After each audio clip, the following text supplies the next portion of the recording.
Hello everyone, it's a sunny Tuesday afternoon here in Singapore, and behind me is the National Museum of Singapore.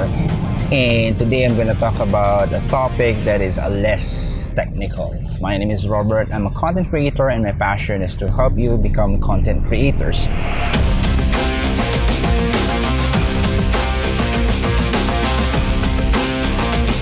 So in my previous videos, I've covered a lot of technical stuff in the production work. So today I want to discuss something that's less technical. I want to talk about creative block and how do you deal with it when it hits you. So first, what is a creative block? This is mostly associated with writers, but most creative people experience this as well. So creative block is an inability to produce new work, and it slows you down. Okay, so once it hits you, how do you deal with it? Okay, first you can try and step away from your usual work area.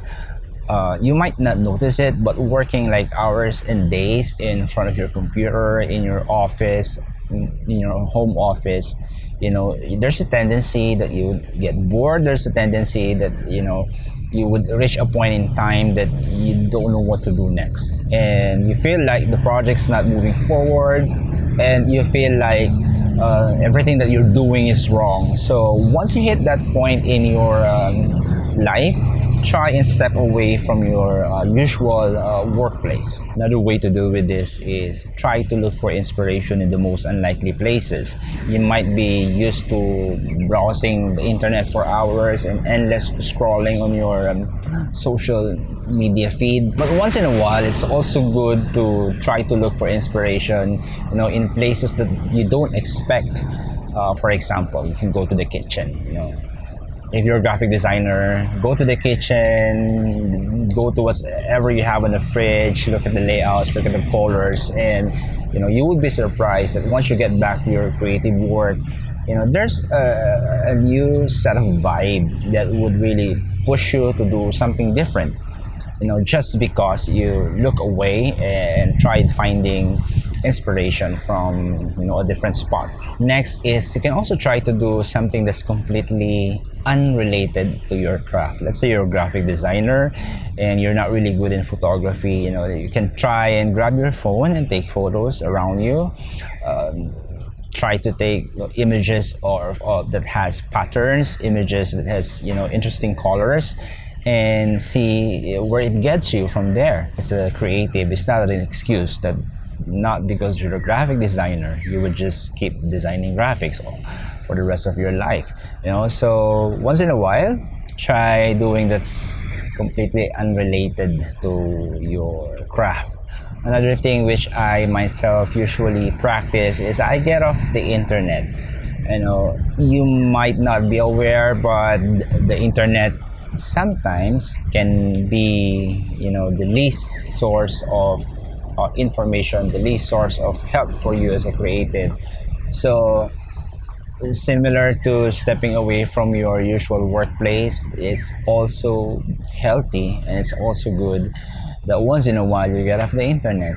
Try to read books, try to write stuff that you have on your head, and just do something that does not include the internet. And lastly, and also one of the most important things that you can practice, is you can try to create just for the sake of creating. Don't have a plan in mind, don't create for a project, don't do anything that's part of a project.